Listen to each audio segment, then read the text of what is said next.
Good evening. Welcome to MUFON Los Angeles. My name is Steve Murillo. I'm the State Section Director for MUFON LA. We have a very, very interesting speaker tonight, Nick Redfern. He's going to be talking about the pyramids of the Pentagon. Many of you know who Nick is. Testimony's right here in the audience. I mean, so many people have shown up tonight. Nick has been in this field for over 30 years, writing articles, starting out writing articles for UFO Magazine and various others, and then finally publishing his first book in 1987, A Covert Agenda, and then going on from there. He's published many, many books since then. He's written on everything from cryptozoology to Men in Black, one of his favorite subjects, ufology, strange places in the United States, and then tonight again, the pyramids in the Pentagon. Nick's going to tell you folks a little bit about himself now, so without any further ado, I'd like to bring him up here and welcome Nick Redfern.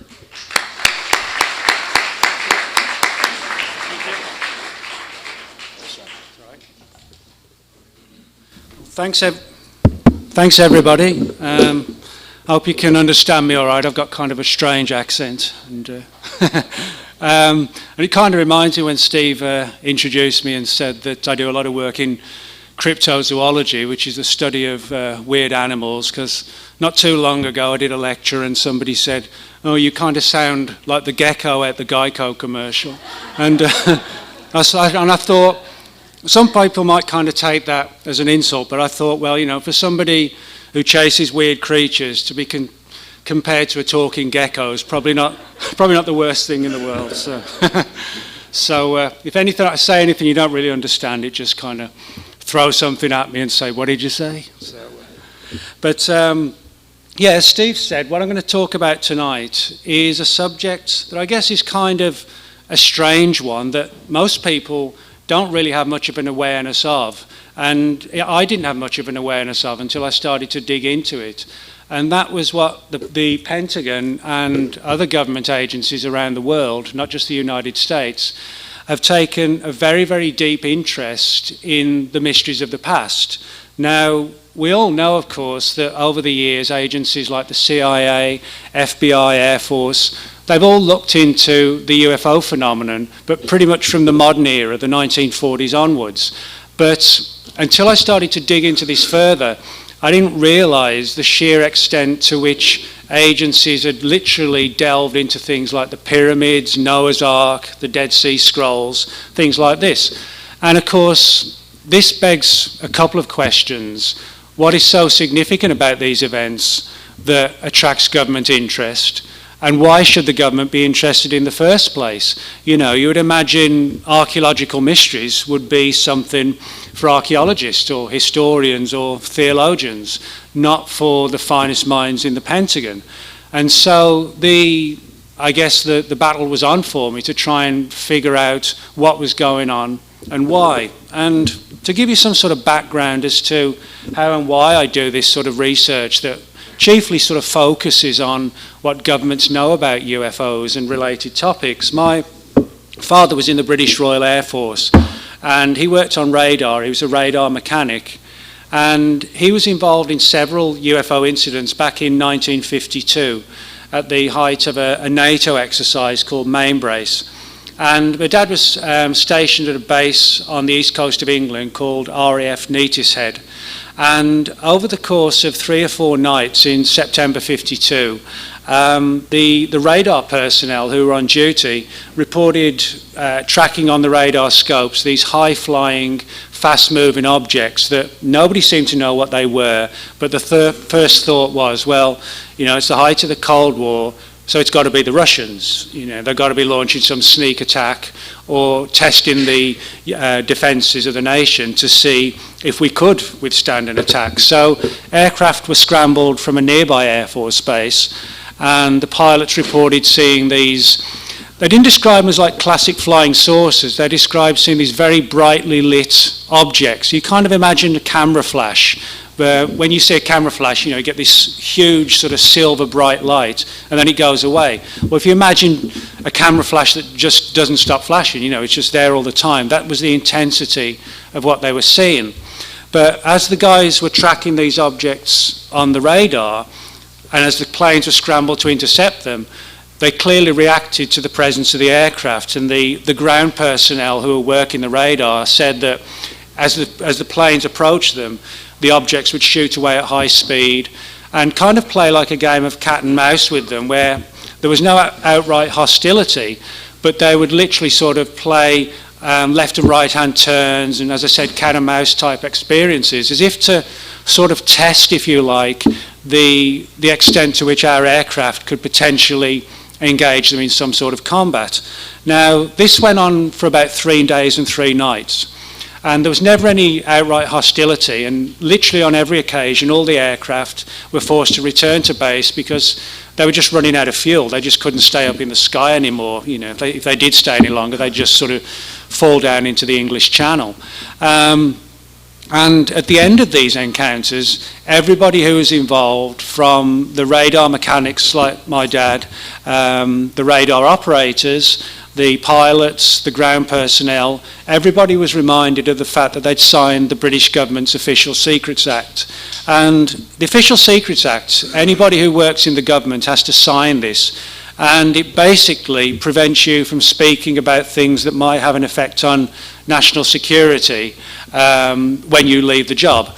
So, in other words, it's from the government's perspective, it's like a protective piece of legislation to keep you quiet, if you like.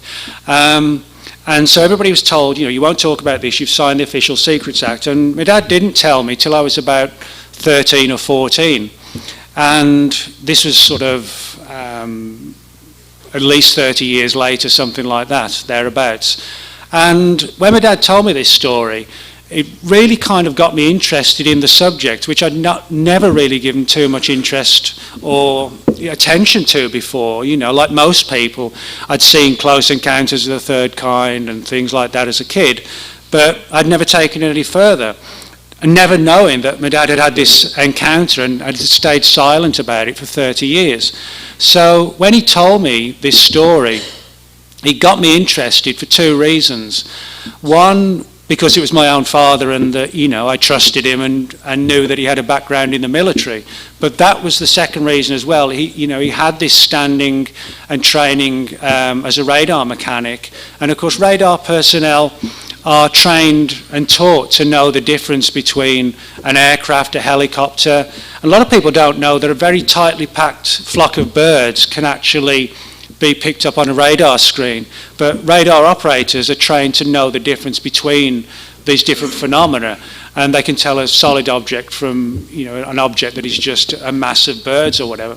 So when he related this to me, I was like, wow, you know, not only do UFOs exist, but it seems that government agencies around the world, and certainly in Britain, they seem to know something about the subjects, but they were trying to keep it under wraps and ensure that nobody was sort of out of the military was going to find out about these cases. And I always think that, you know, if governments are hiding something and they don't know or they don't want us to know about it, there's probably a good reason why we should know about it. And so that has always been my approach, is being that I don't feel personally that government agencies have the right to decide who should know about what potentially could be one of the most important matters facing the human race. You know, why should 10, 20 or 30 people have the right to make that decision? And I think, you know, it's like all of us in this room tonight, we're all interested in the subject, we're all on the same level, we all want answers, we all, you know, have our different theories and ideas. We just want to know what's going on. And if there are people in government who do know what's going on, or at least have a good idea, and they have at least some hard data to back up their beliefs, etc., then I don't see why we should be kept in the dark. So that's why I go poking my nose in where it's probably not wanted. So, but hence what I'm going to be talking about tonight. And over the years, I've sort of investigated everything from Area 51, Men in Black reports, crashed UFOs, pretty much anything from the government angle. And for the most part, I tend to focus on that and leave other areas of research to other researchers who, you know, sort of far more well-versed in those areas than I am. You know, it's, for example, with abductions, I don't really do abduction research or crop circle research, not because I don't think it's valid. I think it's extremely valid, but there are a lot of good, solid investigators doing that work already. So what would be the point of me, just sort of blundering in and doing stuff that they've been doing for years? So I like to focus on the government side of things, the Freedom of Information Act, and sort of chasing down the layers of the mystery, if you like. And my background is in journalism. I still do a lot of regular, normal journalism today, but I left school. I lived in England until 2001. I live in Dallas now. But I left school in 1982, which is kind of scary, 31 years ago. And I didn't really know what I wanted to do. I wasn't the best student, but I got a job working on a music magazine, a rock music magazine back in England, and did that for a few years. And found I enjoyed working as a journalist. Sort of every day was a little bit different. And after a few years, I thought, well, why not try and combine the interest in UFOs and paranormal, etc., Bigfoot, with investigative journalism. So that's what I've tried to do, is apply regular investigative journalistic techniques that you would use in any situation. If you're doing a story for a newspaper where there's been a local murder in the area or a car accident, investigate this phenomena in exactly the same way and try and gather data, on the record witness testimony, government files, and so on. So that's what I've tried to do over the years, and then present the data for people to see. And I always think it's important to present the data as you see it or as you collect it, but not to sort of force feed a particular belief system down people's throats, because, as I said, we're all in this together, but just because I've written books doesn't mean I have any more answers than somebody else who doesn't write books. I don't have much time for this sort of ego-driven angle of, oh, I'm an author, so I'm right. No, all I can do is sort of put the data out for people to see what I found and share it with people, because, as I said, we're all on the same level. We're all looking for answers. And I don't believe in force-feeding my views or conclusions. I prefer to share the data and see if anybody else can then, back it up or come up with their own scenarios that may bolster it or may not. I think the thing we always need to remember still with UFO is that the U still stands for unidentified. We know there's a phenomenon, but is it extraterrestrial? Is it interdimensional? We just really don't know. All we know for sure is that there's something interacting with us that doesn't come from around here, and so in that sense, I think, from my perspective, the responsible thing to do is sort of share with you the data and the theories and scenarios I've been able to put together, and hopefully we can have some insights as to what's going on the various topics under consideration. And tonight, as I said, it's going to be a book I had out in 2011 called The Pyramids and the Pentagon. Now, the whole issue behind this book, as I said, is how, why, and for how long, and to what extent government agencies have taken an interest in the mysteries of the past.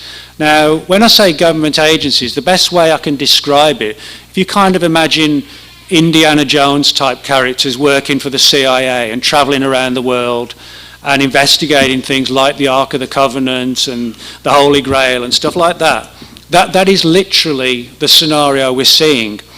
We're kind of, I guess, used to, we think of the CIA and intelligence agencies, and we think of espionage missions behind the old Iron Curtain at the height of the Cold War, spying on the Russians. We don't necessarily think of people sitting in CIA headquarters poring over the Dead Sea Scrolls. But that is actually literally what we are seeing. So, we're delving into very strange, almost like fringe-like territory that really doesn't fall into one particular category or domain. It's very hard to understand why this is going on. And I'll be the first to admit that a lot of the research that I've uncovered, it's pretty much still in its early stages because so much of it is so new. If you think of Roswell today, for example, everybody knows about the Roswell case. We imagine 33, 34 years ago when Stan Friedman and Bill Moore started doing research into it, and it was in its infancy.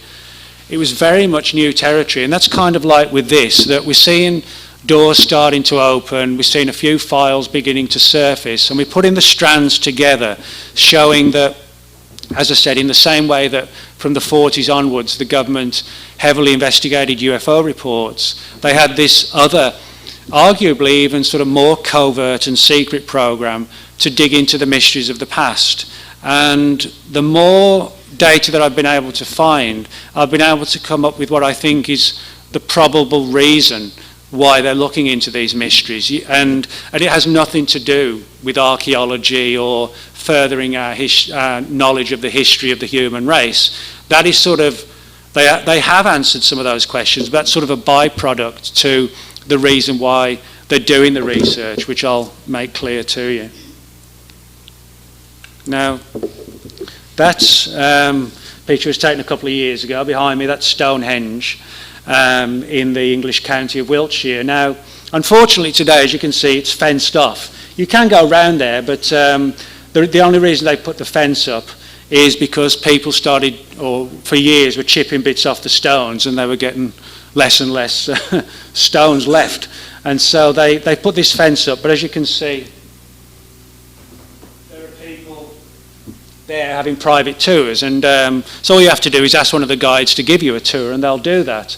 But I include that because that was one of the things that really sort of got me on this trail. Now, as you can see, Stonehenge, despite what a lot of people think, it's actually not that big. But if you look at the stones, the standing stones, and then the horizontal ones on top of them, and then you look at the people to the right, you'll see those stones are lifted a significant height into the sky, into the air, and then placed on the other standing stones, some of which weigh up to 25 and 50 tons. Now, the official, or the historical story, if you like, is that Stonehenge was built with rollers, with pulleys, with ropes, with just brute force manpower. But nobody really has been able to give a really good, sort of solid, credible explanation as to how those horizontal stones were placed on top of those standing stones at a height of sort of, in some cases, up to 25 feet. And it's really not enough to say, oh, it was done with rollers and ropes. It doesn't explain anything. And some of those stones in the county of Wiltshire were actually quarried in Wales, more than 100 miles away. And we're told that, they dragged them across the countryside on rollers. They just chopped trees down and put the stones on the tree trunks and then just pulled them along, and then some guy runs to the back stone, brings the tree trunk to the front, and then they roll it a bit further. Well, if you're going down one of the freeways in LA on a nice concrete road, well, you might be able to do that. But 5,000 years ago on the English countryside, up and down hills, through fields, and you've got to chop woods down and things like this, for 100 miles across the English countryside, it could not be done today with ropes and rollers and manpower. You'd have a hard time moving one of these stones, never mind the sheer number that exists there. And one of the interesting legends that surrounds the construction of Stonehenge, which is something I'll talk about shortly in relation to the government aspect of things, is the theory that they were moved by what today we would call anti-gravity or levitation. Now, the people who used Stonehenge for various ceremonies going back sort of 4,000 or 5,000 years, and there was actually an original settlement there before that goes back about 9,000 years. They have legends and stories about how magicians would tap the stones and they would sort of rise slowly into the air, and they could be pushed very lightly and gently, kind of like, imagine like a rowing boat on the water. You just push it along and it would move with the tide. And that's the story they have connected to Stonehenge. Now, you could say, well, that's just a classic fairy tale or a bit of folklore. But as I'll point out later, we find similar stories all over the place, from Egypt to South America to ancient Rome and ancient Greece. They all have these stories about the stones being moved by something along the lines of levitation. And this sort of got me interested, and I started doing research into a lot of these sort of folkloric legends around the world about how these massive stones were supposedly moved by very alternative means. And when I began digging into that, that's when I first stumbled on this angle that the government was looking into that as well. And that was one thing I never expected to find. You know, I chiefly thought I was going to uncover old documents and, you know, parchments and that sort of thing that somebody had written 3,000 or 4,000 years ago, not to find actual government records on the feasibility of moving stones via something like levitation, which is actually what I did uncover. So that's what set me off, was this sort of research into Stonehenge, and the government angle was a byproduct of doing that research. Now, as far as I've been able to determine, at least, the earliest involvement of the US government in ancient mysteries began in 1947 with the Dead Sea Scrolls. Now, the Dead Sea Scrolls, they're called the Dead Sea Scrolls because they were discovered on the Dead Sea, surprise, surprise, and at a place called Qumran in a series of caves. And they were discovered in 1947. And they're on wide public display today. Anybody can go and see them.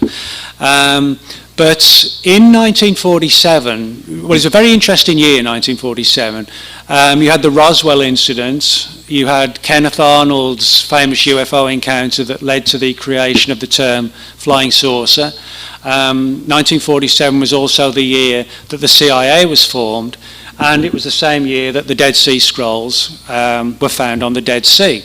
Now, when the CIA was created, they basically carried on the work of two previous intelligence groups, one of which existed in the Second World War and one post-war.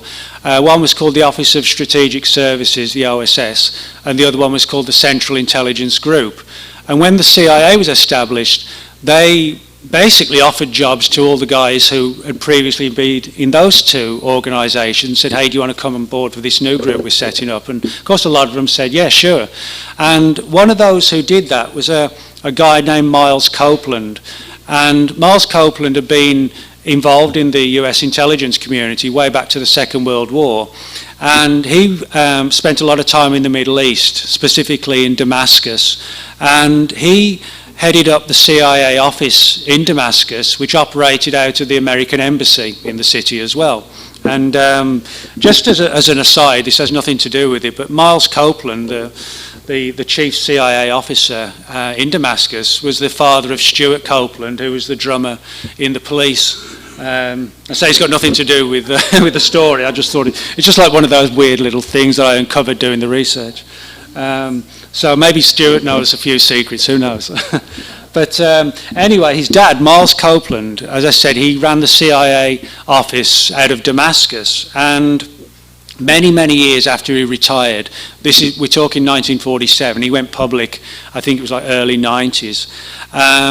He spoke about how one particular day somebody came to the embassy, and it was a guy who was described as dressed in like a flowing Bedouin type outfit and carrying some sort of package, and said to the person at the front desk, I need to see someone and speak to somebody about an important matter.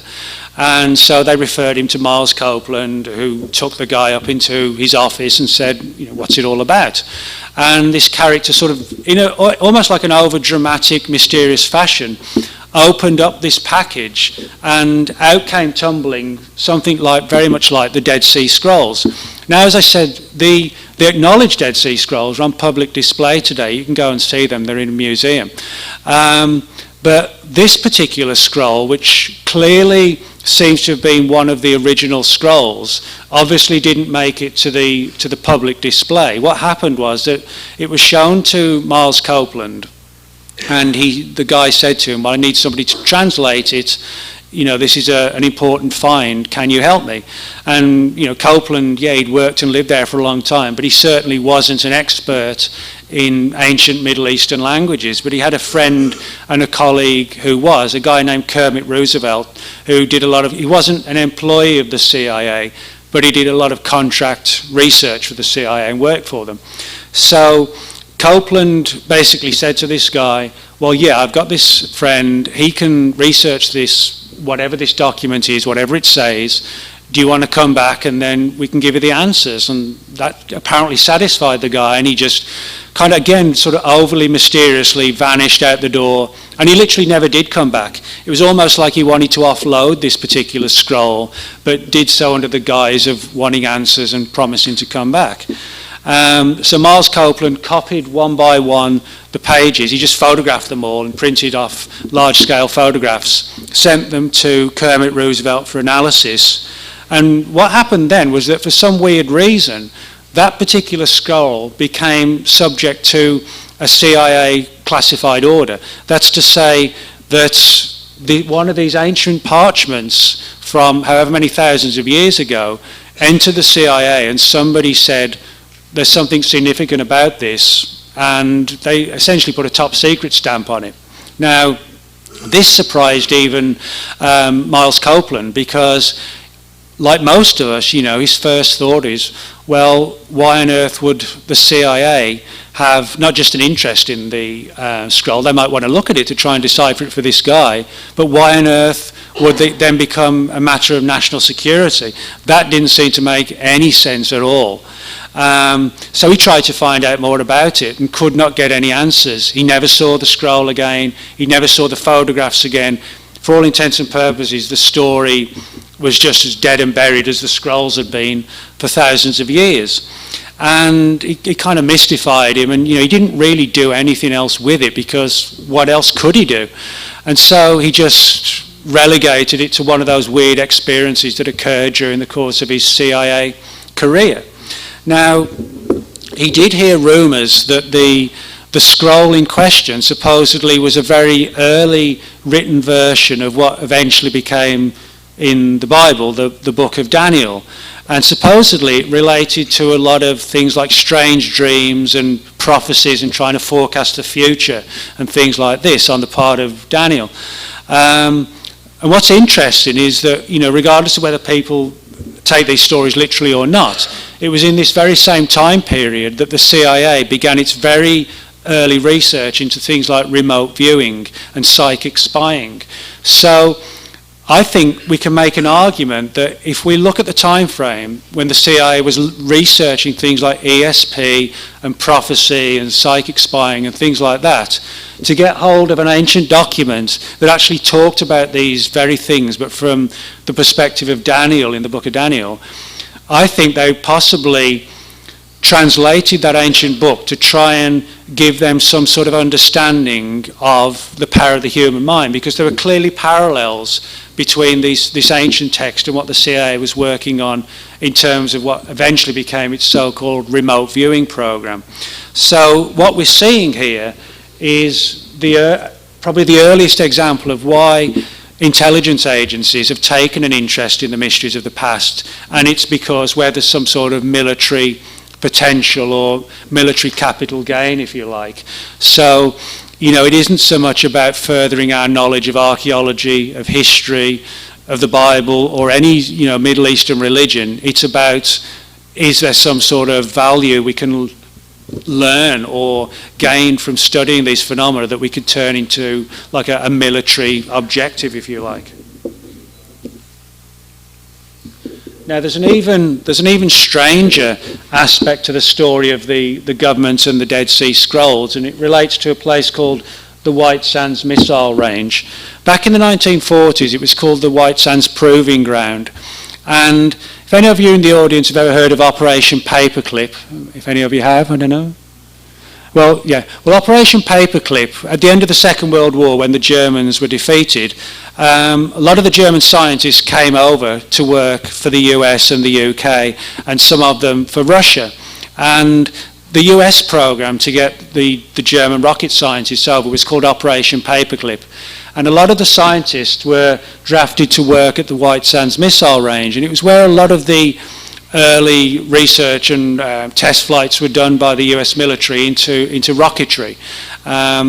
And those mountains there behind them, that's where the missile range is, and it's heavily guarded. And certainly back in the 1940s, late 40s, you could arguably say it was sort of that era's equivalent of Area 51. You know, it was that secret. It was one of the most highly classified bases in the US, primarily because of the work it was doing and bringing the scientists over from Germany, etc. Now, in the 1980s and 1990s, a number of UFO researchers were given stories about a UFO crash on the White Sands Missile Range in 1947. Now, everybody, of course, has heard of the Roswell incident, but there are a number of other stories from 1947. And one tale suggests that when they were doing rocket launches out at White Sands, one of the rocket launches went wrong, crashed somewhere in the desert, and they went out to scoop up the wreckage. And they found, just a short distance away from it, a crashed UFO as well, which gave sort of speculation that did the rocket and the UFO collide.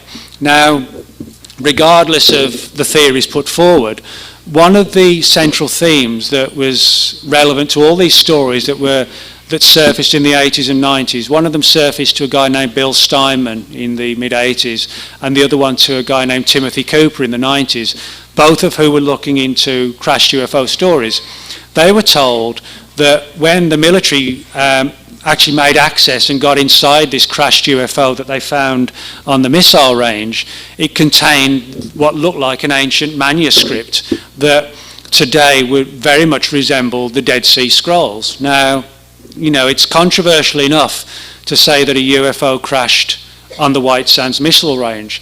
It's even more controversial to say that when the military team gained access to it, they found something like a very, very ancient parchment. But that's what the story suggests. Now, I can't prove, it's true, or is it disinformation, or is it a combination of the two? I just don't know. What I do know for sure is that the story was given very, very quietly to Bill Steinman and Tim Cooper. In other words, it wasn't like they were given the story by some shadowy insider to spread far and wide, which is usually what happens when somebody wants to spread a fake story. You spread a fake story and you tell the person to tell it, because if they don't tell the story, well, it's not achieving its aim. But these stories were told very quietly and carefully, and if you want to go public, that's fine. If you don't, well, that's fine too. So both Steinman and Cooper looked into them, but there was never much publicity given to the tales. Now, some researchers quite understandably say, well, there's just no way, there could be a connection between a crashed UFO in New Mexico and some sort of ancient parchment that almost identical to the Dead Sea Scrolls, which, thus far, we haven't been able to prove this side of the story. But we can prove that in the very same year, 1947, that Miles Copeland, who worked at the CIA at the time, was given access to a Dead Sea Scroll, which was subsequently sent to the CIA, and which literally vanished within the CIA, never to be seen again. So you could make a good argument that that sort of adds a lot of weight to the White Sands story as well, and doesn't make it seem quite so sensational. So I think there's a potential here for a much bigger story to surface. But I think what's most important is that we have the on-the-record testimony from Miles Copeland. We're not talking about some whistleblower or some so-called deep throat. This was a guy who was heavily decorated, a very well-respected CIA officer who wrote his own memoirs eventually and mentioned this story in there. And so, again, I think we're seeing the bare bones of a story which hopefully one day, will be far more significant and we'll have more answers. But at this stage alone, to have a story that goes from the heart of the Middle East to the heart of the White Sands Missile Range and covers potential stories of prophecy and psychic powers on the part of Daniel in the book of Daniel, and then we swing straight across to a crashed UFO. This is, I think, a pretty significant story that, as I said, we haven't certainly seen the bare minimum of, I think, so far. Now, in the same way that the CIA had an interest, and probably still has an interest, in the Dead Sea Scrolls, they also have taken a massive amount of interest in the story of Noah's Ark, which possibly sounds even more bizarre. You know, what on earth, or why on earth would the CIA have some sort of interest in an old decaying boat on the top of Mount Ararat? You know, when you think of it along those terms, it makes no sense at all that the world's most powerful intelligence agency has an obsession with an old boat on top of a frozen mountain. But nevertheless, that is exactly what we're seeing. Now, if you look throughout history and throughout all cultures, pretty much each and every one of them has flood legends. And they're all very, very similar. They talk about sort of the gods or a god coming down from the skies and selecting certain people to build huge boats or arks aboard which they should take animals because they've been chosen to survive this upcoming cataclysmic flood. The biblical story of Noah is certainly the most well known.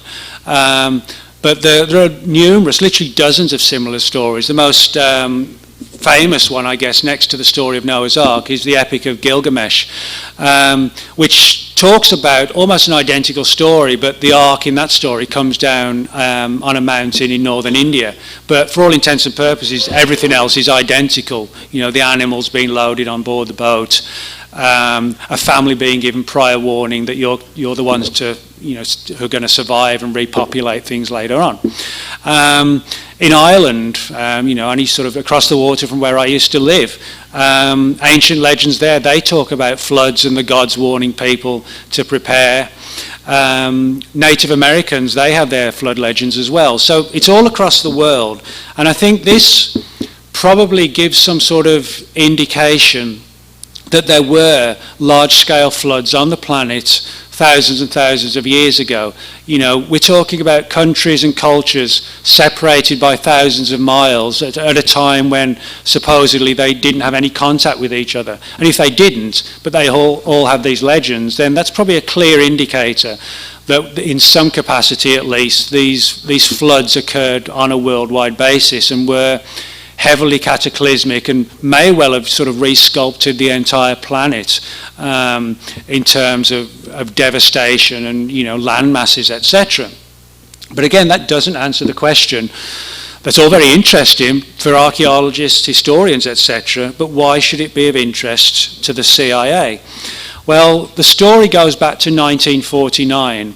And bear in mind, you know, the Second World War by then had been over 4 years and the Germans were gone, but there was a new enemy on the horizon, the Russians, of course. And in the summer of 1949, a US Air Force plane that was stationed at a base in Europe took off on a sort of a quiet clandestine mission that took it over Turkey, which is where Mount Ararat, the alleged resting place of Noah's Ark, exists. And so the plan was that the US Air Force plane was going to fly over Mount Ararat, use that as like a guiding point, and head towards the border of the Soviet Union. The reason being that intelligence had suggested that the Russians were building a new military base near the border of Turkey.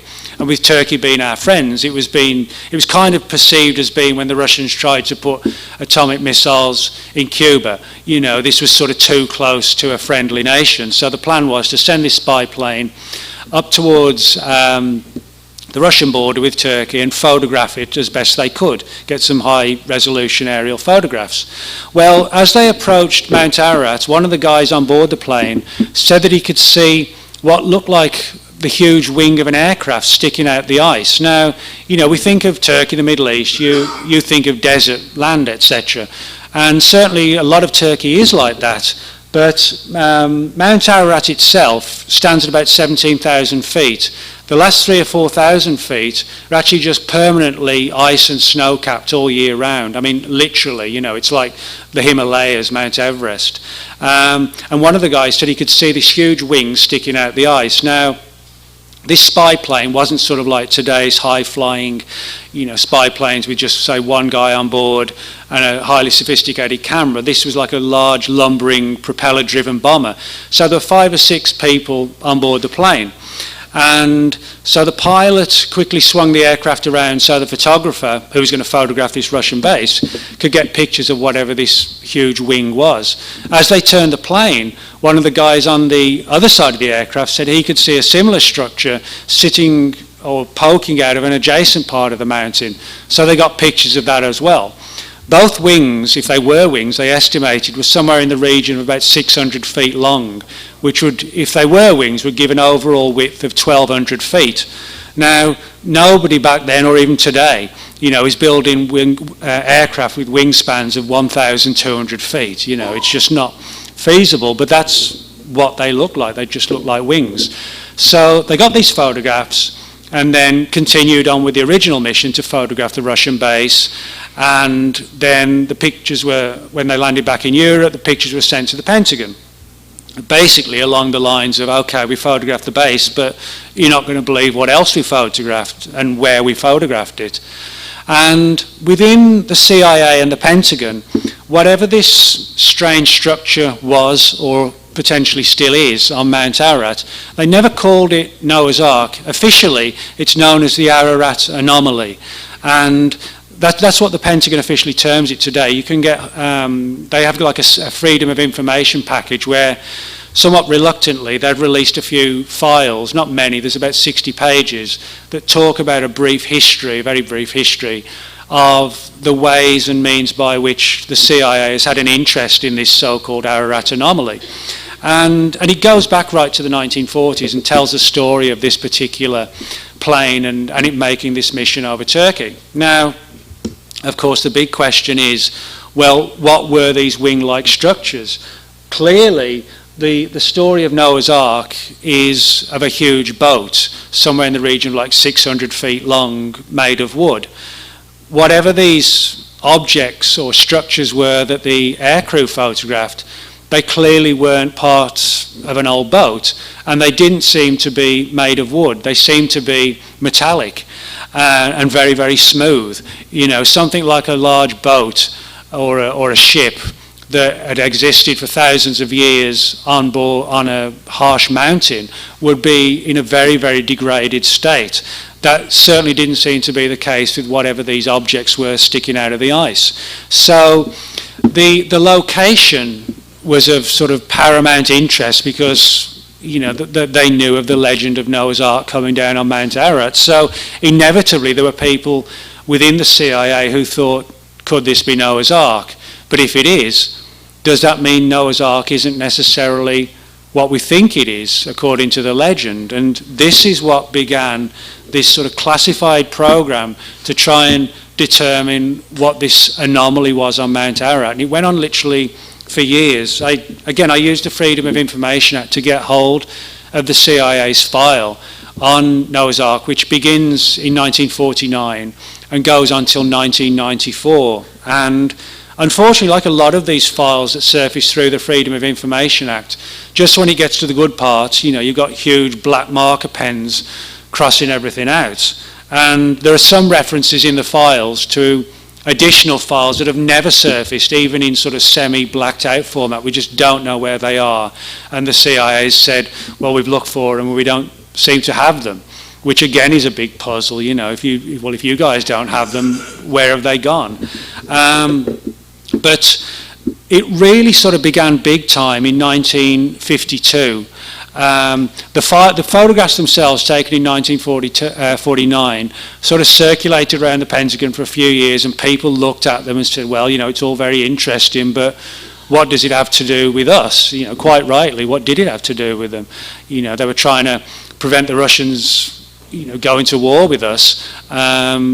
Getting worried or hot and bothered about an old boat on top of a mountain really wasn't part of the CIA's mission, or was it? One of the things we know for sure is that around 1952, but for reasons we're not sure, the CIA began sending more and more aircraft over Mount Ararat to photograph this anomaly, or both these two anomalies, from different angles. The problem, people say, well, why didn't they just go up there and look at it and, have a look, see what it was? The problem is that although the Turkish government over the years have allowed certain ARC researchers onto the mountain, and although, they're our friends and a part of NATO, they are still highly reluctant to, have everybody and his brother roaming around the mountain, digging up the mountainside for any sign of Noah's Ark. So it's been very problematic for teams to go in there, and certainly to the top of the mountain. Also, you've got the logistics of getting a team 17,000 feet up to try and, dig whatever this thing is out of the ice, never mind just out of the dirt. So that was one of the problems, and that is why there were so many aerial missions to try and photograph this anomaly. And the process was to send them back to the Pentagon and have the photographic analysts look at them and try and determine what this thing was. And although a small number thought, well, it could just be rocks at a strange angle, significantly most of the analysts, and these were the people who were sort of, tasked with examining high altitude photographs of missile bases and stuff like that, they thought it looked like a solid object. And in one of the pictures from 49 versus one of the pictures from 52, it looked like one of these wings had moved slightly, as if the ice had melted a little bit and it had sort of slipped maybe 70 to 100 feet down the mountain. If that was clearly the case, then it obviously wasn't just sort of a strip of rock on the mountain. It appeared to have moved, which again gave rise to the scenario of it being sort of an independent structure. And so they continued to look at it. But what was even more interesting, particularly for people who might watch shows like Ancient Aliens, is that in the mid-1950s, you had a lot of the early so-called ancient astronaut researchers starting to surface. One of them was a man named George Van Tassel, who some of you may have heard of. George Van Tassel was a very controversial character who claimed to have met aliens out not too far away, actually, in the California desert, a place called Giant Rock, in the early to mid-1950s, which is near the little town of Landers, not too far from Joshua Tree. And George Van Tassel put out a number of statements suggesting that Noah's Ark, actually, the story, as he came to believe, the legend of this ark coming to rest on the mountain, was based upon not Noah's Ark as such, but a space ark crashing on the mountain. In other words, like an ancient Roswell, if you like. And he came to believe that the story of the ark and the animals on board, that this was sort of some sort of space lab, that aliens had been taking examples of animal life from the Earth, perhaps experimenting on them, perhaps just trying to determine what they were, and that one of these huge arks containing all these animals malfunctioned in Earth orbit and crashed on Mount Ararat, and then led to the legend of Noah's Ark and all the animals on board.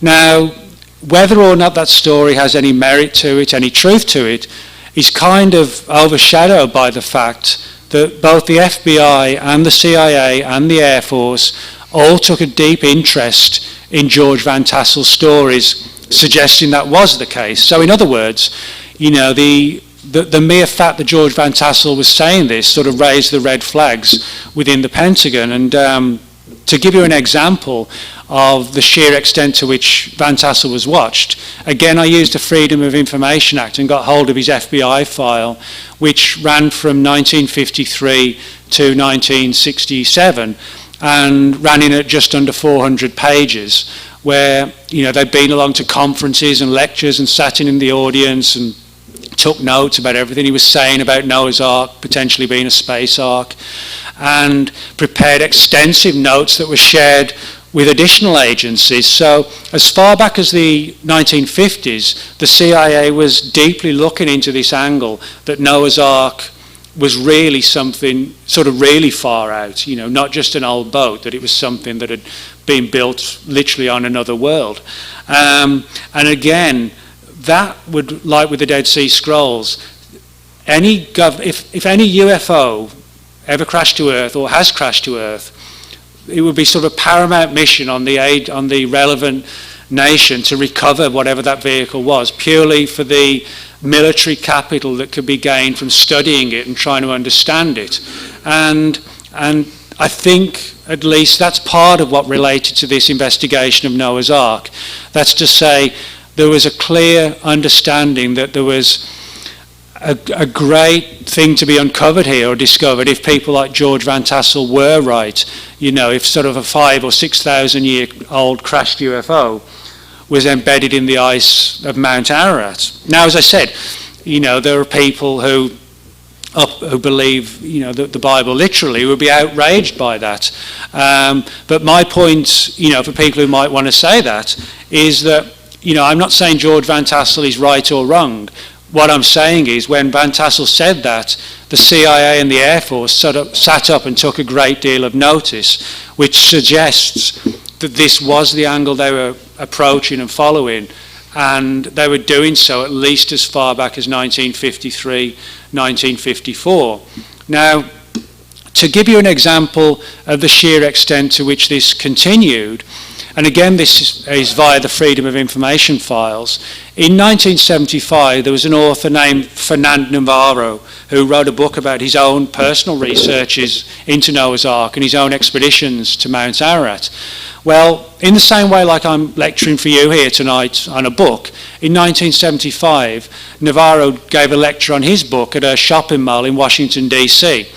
The CIA got word about this lecture and actually sent a bunch of their guys along in sort of just plain clothes to sit in the audience and carefully prepare a report for none other than the director of the Central Intelligence Agency, who 1 year later was George Bush, the first president. And so, you know, for agencies to send agents out to sit in the audience at lectures to prepare dossiers on Noah's Ark for George Bush, you know, that demonstrates the sheer extent to which this sort of digging is going into these archaeological mysteries. And again, you know, it just sounds so off the wall until we realise it's actually documented in the few files that the government has made available to us. Now, there's one other person who plays quite a significant role in this story, and this is Barry Goldwater. Barry Goldwater, I'm sure a lot of you know, very, very well respected American, heavily involved in politics and the military. In the early 1960s, this is sort of an intro to what I'm going to tell you, but in the early 1960s, Goldwater, who had a very deep interest in UFOs, he approached a friend of his, General Curtis LeMay in the Air Force, and he said, basically along the lines of, you know, I've heard all these stories and rumours that we've got a crashed UFO and dead aliens at Wright-Patterson Air Force Base. Can I see them? You know, he basically said, I'm a senator, you know, I've got a long-standing history in the military, and, you know, you're a good friend of mine. Can you get clearance so I can see the evidence finally, and I'll know if UFOs really do exist? And although General LeMay was a close friend, he said, not only no, but hell no, and don't ever ask me again. And Goldwater didn't, he just walked away. But Goldwater, what's interesting, he had this ongoing interest in UFOs throughout his life. He actually wrote to the CIA and asked if he could see their files on Noah's Ark. And in the same way that he sort of got the brush off from General LeMay when he tried to find out about dead alien bodies at Wright-Patterson, in his letter to the CIA, he said, you know, I'd like to know what you found about Noah's Ark, but if you tell me to go to the devil, that was his literal words, he said, I'll understand and I'll never ask again. And the CIA basically did say, go away. They just wouldn't tell him or share with him the file. But for, of all people, Goldwater, who had a deep interest in UFOs, to start asking questions of the CIA about Noah's Ark, that kind of suggests he'd heard some of these rumours too, that there was a UFO link to the whole Noah's Ark saga. So we've got these sort of snippets and tangents of stories which are all suggestive of a far bigger picture that goes back to 49 through the 50s, even involving George Bush Senior, Barry Goldwater, and who knows who else, you know. And as I said, the significant fact that George Van Tassel, a contactee and UFO experiencer that many people have wrote off, to have a 400-page FBI file with the FBI circling certain sections regarding Noah's Ark. There's a massive story, I think, still here to be uncovered. Now, I mentioned about how the whole issue of Stonehenge and the raising of stones under strange circumstances was what kicked me off on this particular story, but it also relates to the pyramids in Egypt as well. Now, the Egyptian pyramids, without doubt, are sort of one of the greatest and finest, I guess, architectural creations. I won't say the modern era because they're obviously not modern, but of any time. You know, I mean, you could argue that today, yes, we could build something like that, but if we were asked to do it according to the means and methods by which we're told the ancient Egyptians did it, you know, there's just no way. I mean, some of those stones, you know, you're talking multi tons, and literally raised, I mean, 20, 30, 40, 50, 100 feet into the air. The largest stone of all, at Baalbek, it weighs in at just over 1,000 tons. You know, and there's just, with today's technology, there is no way to move that stone and, you know, do anything meaningful with it.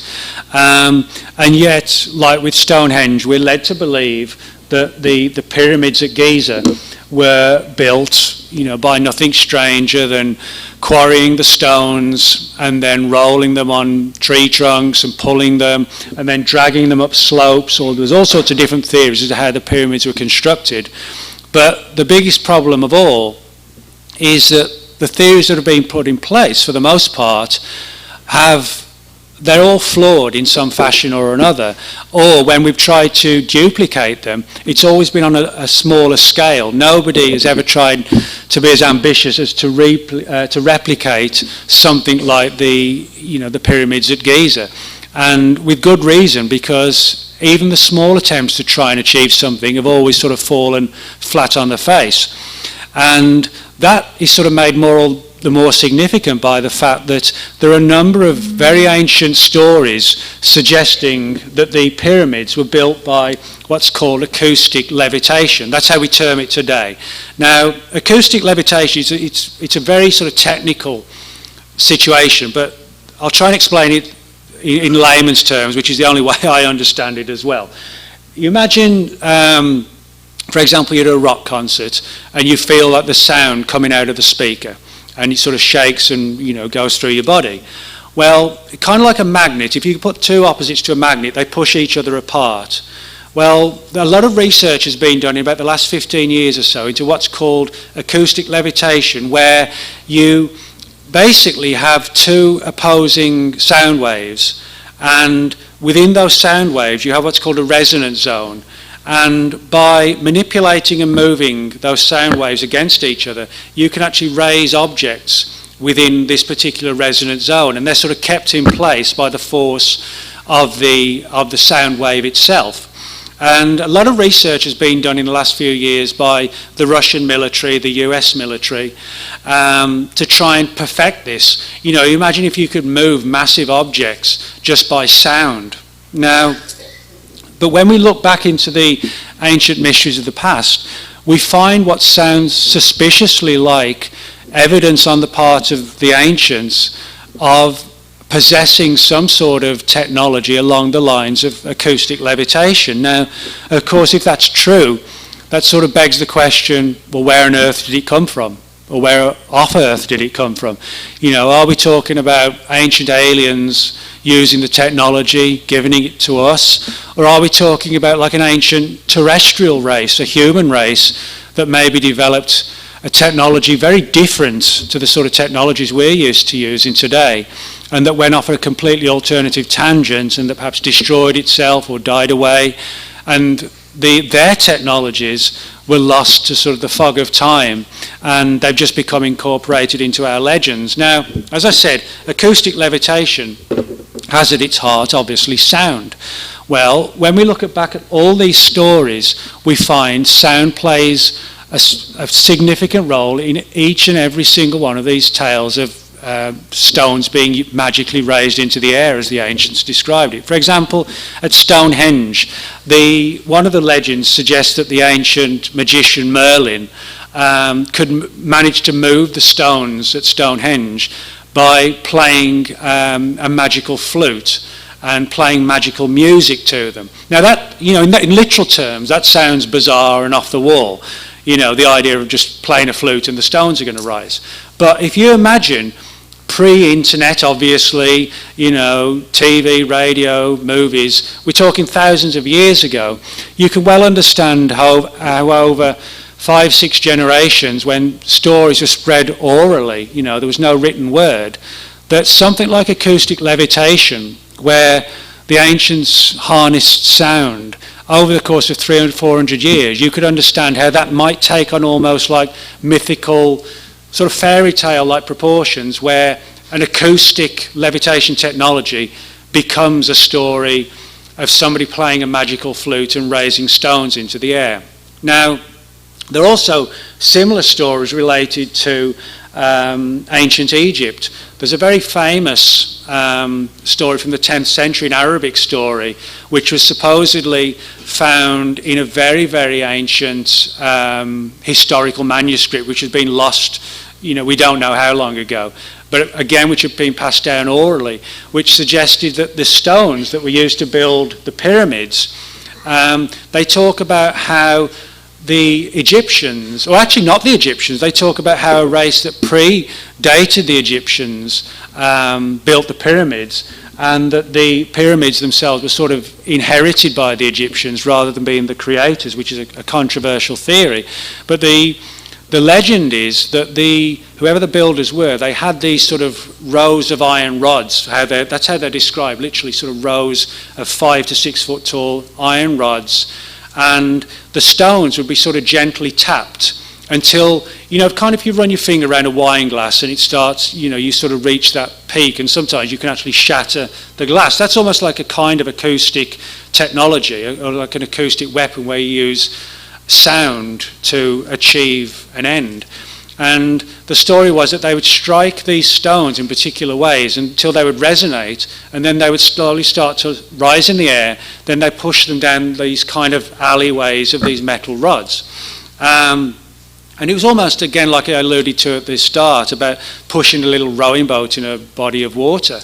And supposedly they could move multi-ton sized rocks with great ease, just by pushing and prodding them along. And supposedly they would come to rest after 30 or 40 feet, then they'd strike them again and they could rise them into the air further. That sounds incredibly like what the military of today is doing at a rudimentary level with acoustic technology. There's stories from ancient Rome and ancient Greece about how the stones of some of their very ancient and early massive structures were put into place by magical music. And as a consequence, the downside, or the opposite side to constructing things, is that acoustic technology can also be used to destroy things. And of course, in the Bible, we have the story of the walls of Jericho being brought down. And how are they brought down? By trumpets. In other words, they're brought down by sound.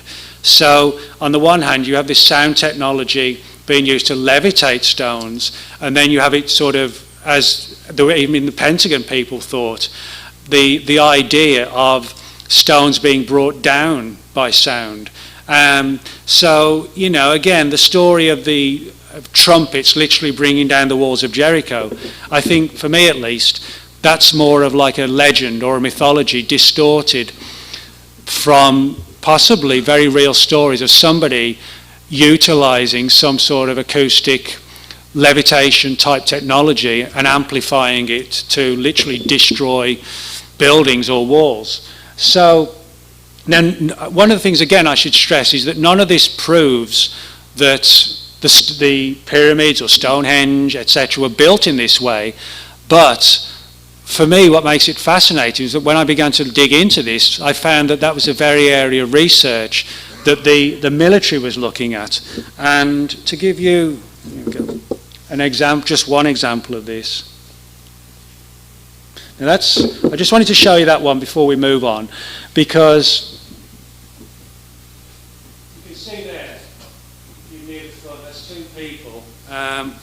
That's like more of a close-up picture. You can see how high those stones are. Now you imagine sort of 6,000 years ago, you're the person stood there, and you've got to get that large horizontal stone onto those two stones after you've managed to get those two stones to stand up in the first place. You know, saying something vague like, oh, well, it was just pulleys, you know, they pulled on them. That doesn't mean anything, you know, it's just idiotic. But the simplistic explanations are the ones, unfortunately, that have become sort of the byword for whatever, you know, history or science tells us is the answer, but clearly it's not the answer. And this Stonehenge also leads into the next aspect of the story, which relates to the Pentagon's involvement in acoustic levitation. And this goes back to the 1950s, and a man named Morris Jessup. Now, Morris Jessup was a UFO author who wrote a number of very well-received books in the 1950s, one of them called The Case for the UFO. And I've put that up there because that's actually a new edition of it that was just put out about 6 months ago.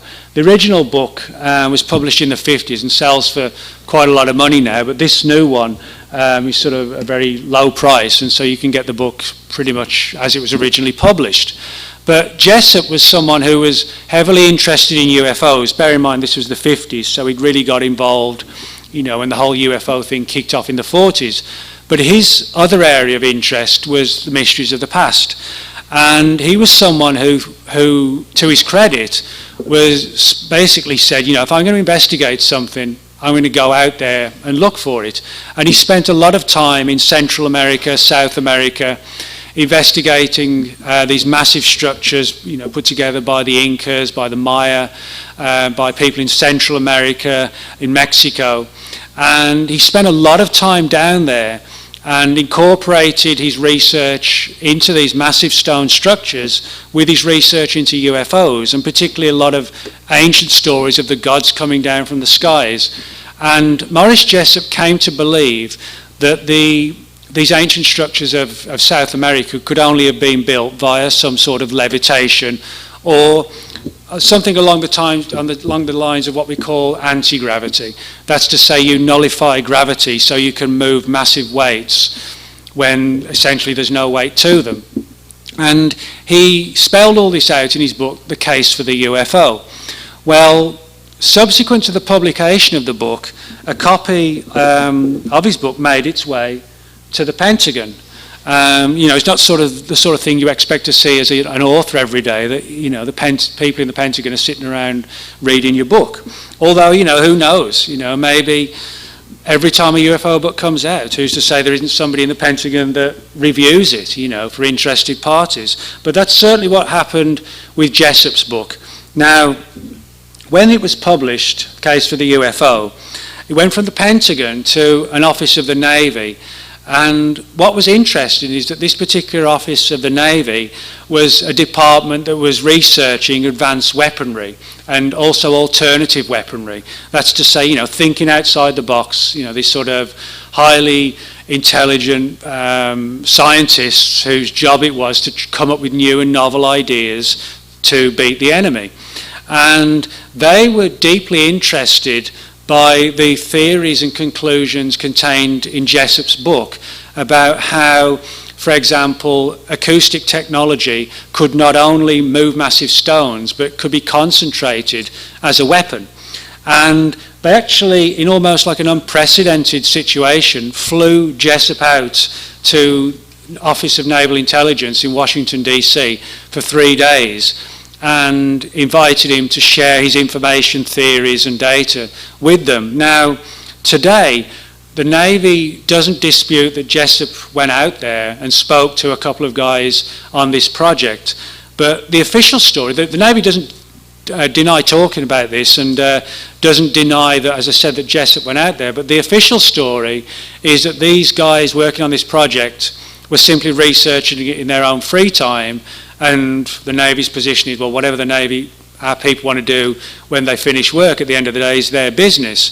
But when you look at the overall story, that doesn't seem to be the case. For example, the Navy officially paid for Jessup's flight to Washington, D.C. They put him up in a hotel room in D.C. for 3 days, paid for all his meals, and this wasn't a sort of a private venture on the part of Navy people after work. This was paid for by naval intelligence.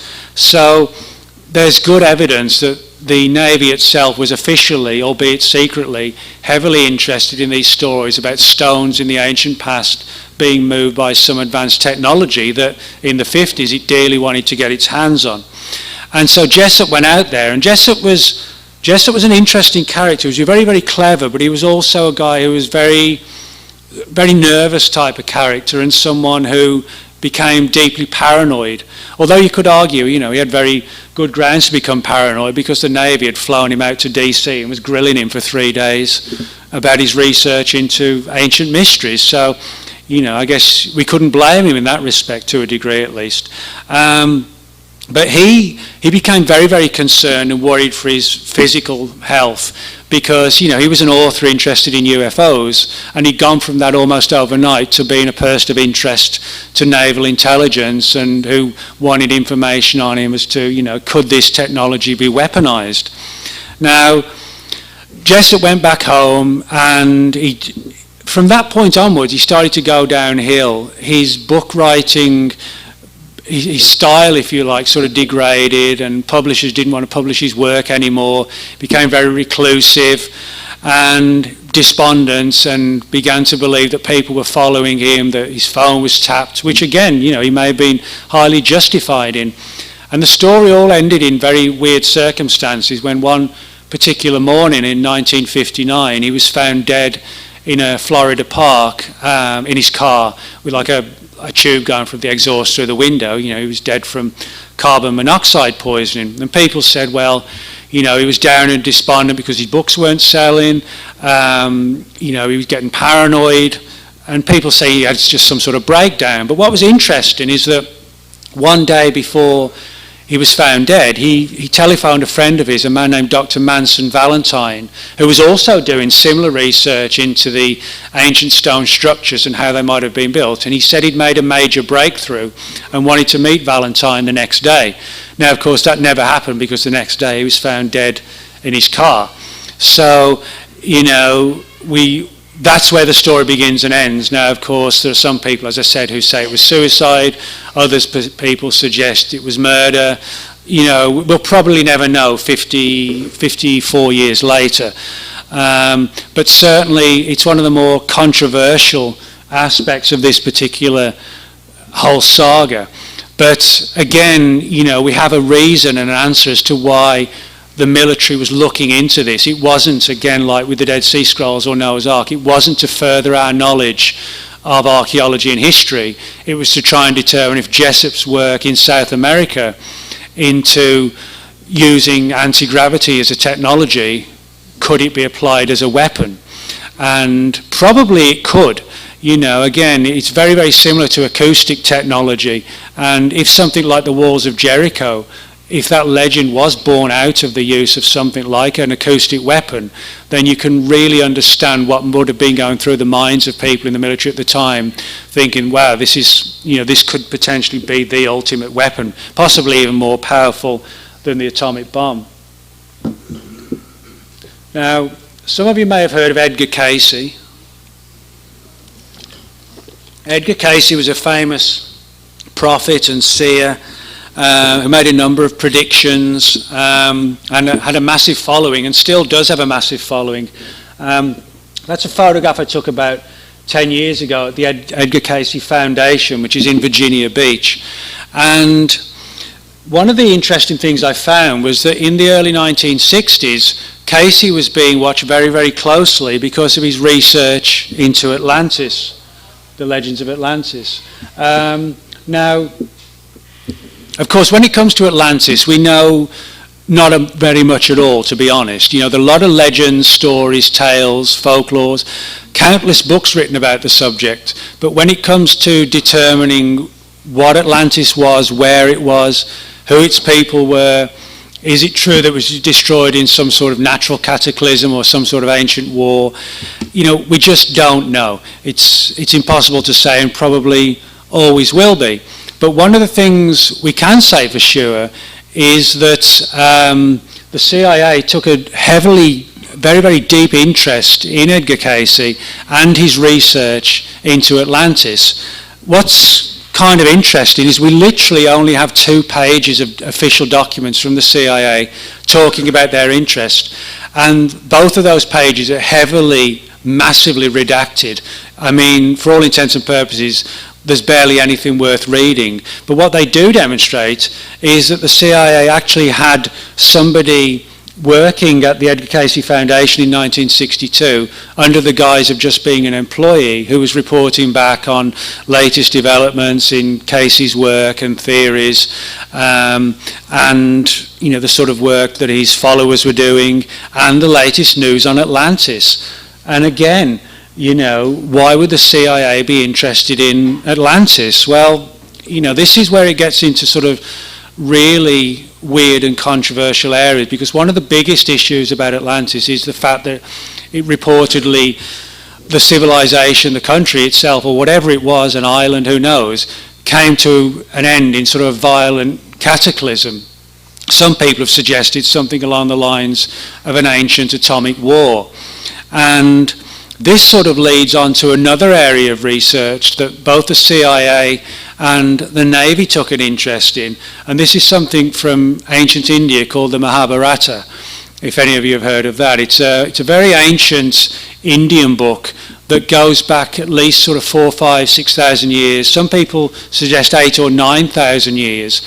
Others have suggested it may be based on an even older book that tells a story of a long forgotten civilization that existed in India roughly about 45,000 years ago, which would really, if true, that would really sort of push back the barriers of when human civilization began. And what's interesting and pretty much amazing about the Mahabharata is that it seems to tell a story of literal ancient nuclear war, which is one of the theories that's been put forward with Atlantis. Now, the first atomic bomb in our civilization was detonated in 1945 in New Mexico. This was the first test of an atomic bomb before the 2 were dropped on Japan that ended the Second World War. But the first one was tested in New Mexico just weeks before. But when you read the Mahabharata, it actually sounds very eerily and chillingly like a description of a nuclear war, not a worldwide one, but sort of a localized one between 2 highly advanced cultures in northern India. It talks about these, if you imagine, sort of a war going on 45,000 years ago, you would be probably thinking like chariots, horses, spears, bows and arrows. Well, the Mahabharata talks about both forces soaring around the skies in what are called vimanas, which were supposedly these sort of brightly glowing aircraft type vehicles powered by mercury that would unleash these bolts, these iron thunderbolts at the enemy's cities. And they talk about how when the iron thunderbolt would hit the city, this huge plume of smoke would, extend miles into the sky and hang there ominously. And people would be burned to a crisp, animals would die. And more interestingly enough, it talked about how in the immediate days afterwards, the people who survived the initial explosion, their hair began to fall out, their fingernails began to fall out, and they started to get sick. And those are also the classic aspects of radiation poisoning. A lot of people don't realise that in the events, God forbid it ever happened, in the event of an atomic war, if you survive the initial explosion, you think you're safe, not realising, there's just deadly, invisible radiation hanging around.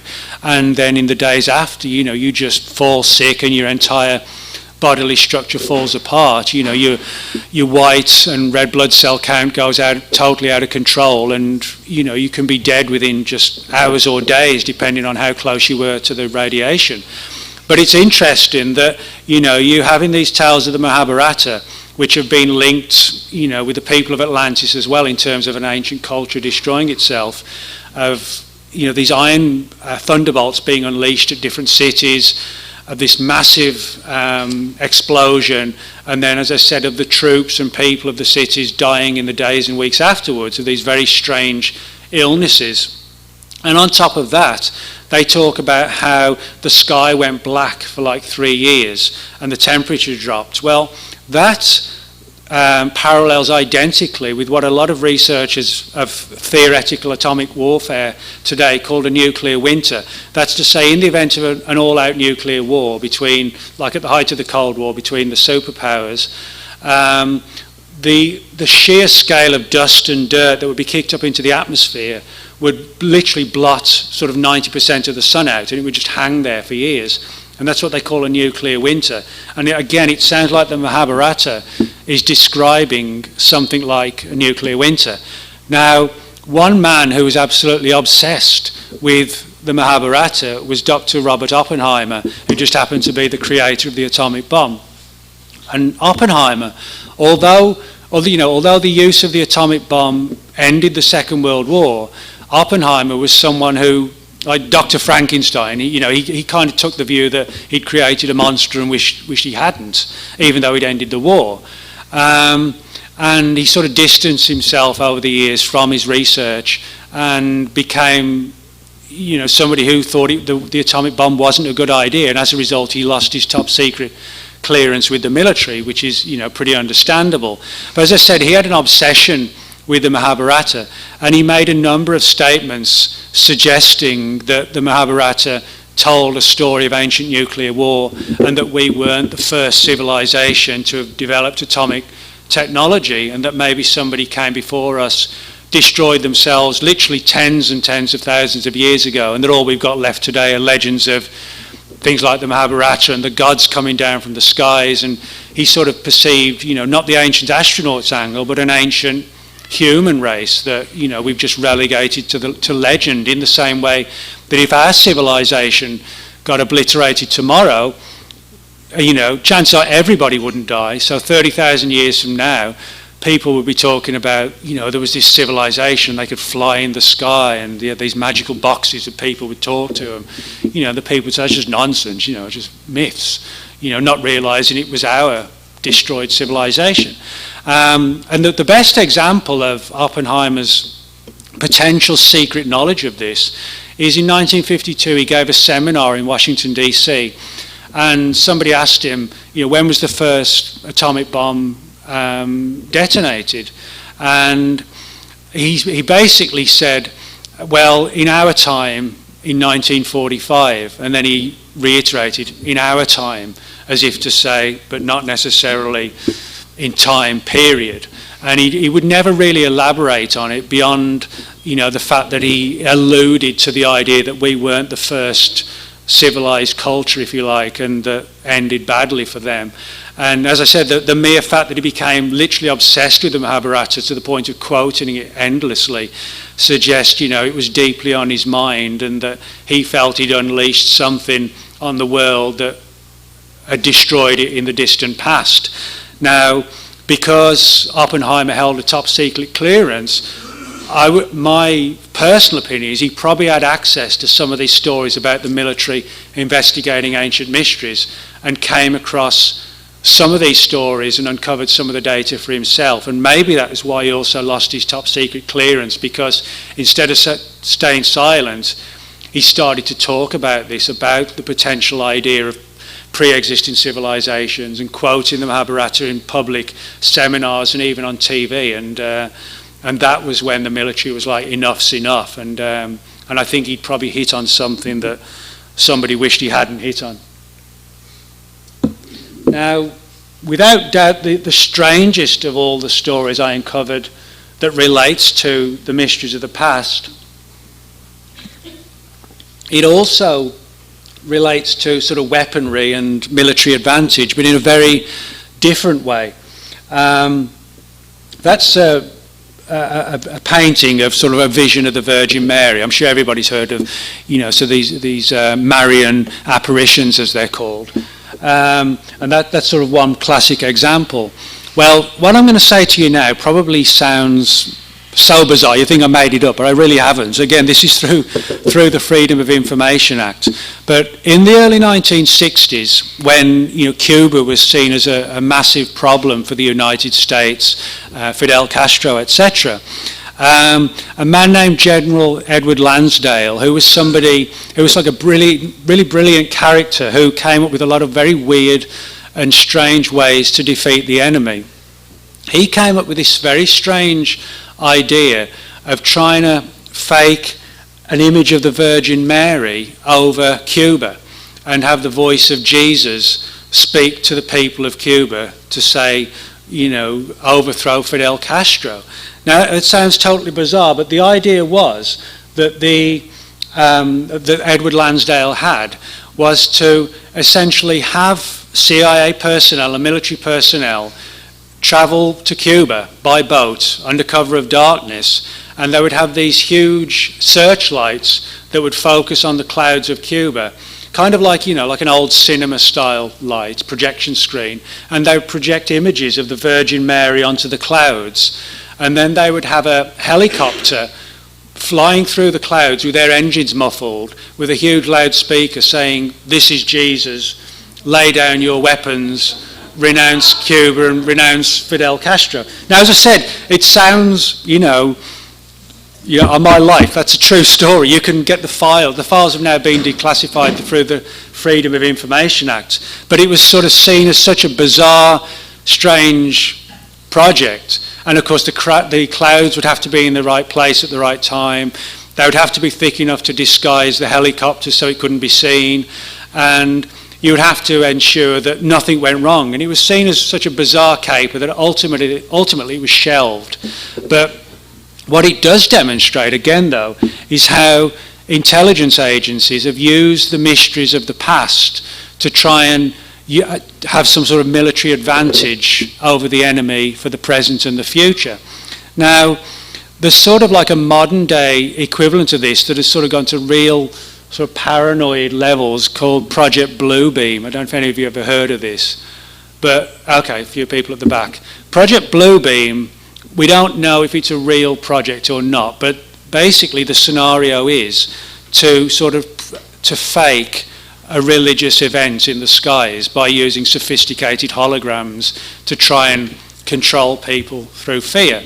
Now, Project Bluebeam has as many believers as it does people who say it's just paranoid, over-the-top nonsense. The idea of some sort of hidden cabal or secret group in government trying to overthrow the regular government by creating like a religious charade in the sky of, just holographic images of gods, etc., warning the public to whatever.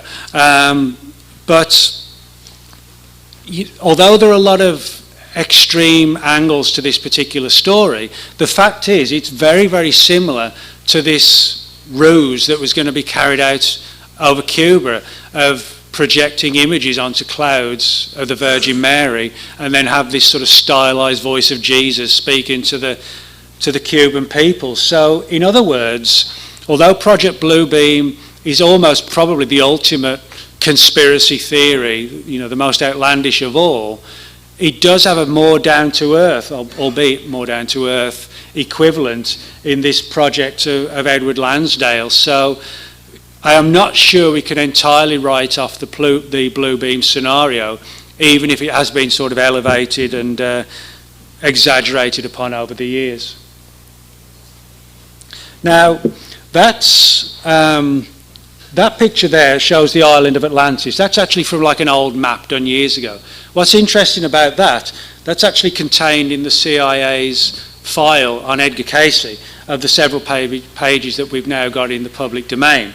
So I just put that up there to show you that in the same way that, for example, the FBI was watching people like George Van Tassel and following their every move, they were doing exactly the same with Edgar Casey, and even pulling maps out of ancient manuscripts and centuries-old books and poring over them to try and determine where the island of Atlantis actually was. Now, as I said, why all this interest in the mysteries of the past? That, by the way, is a place called Silbury Hill. I put that up there just out of interest more than anything else. Silbury Hill is situated in the county of Wiltshire, England, which also happens to be the same county where Stonehenge is, and also another famous stone circle called the Avebury Circle. And Wiltshire, the county, is also where every year, every summer, pretty much all the crop circles in England appear. So you have Stonehenge, Silbury Hill, which is like a sacred site. You have the Avebury Circle and all the crop circles, all in this one small county. And we know the British military has taken an interest in the crop circle phenomenon, potentially trying to determine, again, if there's some sort of energy source involved that could be weaponized. So this is what it all comes down to. As I sort of alluded to in the lecture, trying to determine, the truths about Noah's Ark to try and vindicate the Bible or the Dead Sea Scrolls, or to try and vindicate the existence of Atlantis, is really just a minor part and a byproduct of a bigger project which has at its roots and its goals to try and determine if these ancient technologies such as acoustic levitation, the stories of ancient atomic warfare, things like this, is it possible that we could learn from the ancients how to weaponize their technologies and use it today and in the future? That seems to be the approach that the military has taken in all this. And it makes a lot of sense, because you need to stay one step ahead of the enemy at all times, But for me at least, if ancient man did have massively advanced technologies that, they developed in alternative ways very different to those of our society. We think of technology, we think of the internet, we think of computers, aircraft, rockets, etc. You imagine a culture or a civilization built around something like acoustic technology, which baffles us today, but may have been the cornerstone of how they, basically constructed their entire society, then the way in which that could be used today, the potentials could be incredible. And I think what this does tell us, if nothing else, is that, human society is sort of very fragile, that, we think we're the masters of the world, but things could change overnight. We may be the next legend and folklore, and then somebody else comes along sort of 20 or 30,000 years later and tries to improve upon our technologies. So I hope that's sort of given you a few indications and ideas as to the history of how and why government agencies have looked into the ancient past and why they've done it, and how it also opens doors for a lot of secret history or lost history about our own civilization, that if that surfaces as well, which it may well do if these agencies have files on that also, which may well, if that surfaces, could potentially give us profound data and profound shocks as well in regard to our history as a civilization and the perils we might need to look for in the future to ensure that we don't go the same way potentially as some of these master societies that came before us, if you like. So thanks very much, and if anybody's got any questions, I'll be pleased to answer them.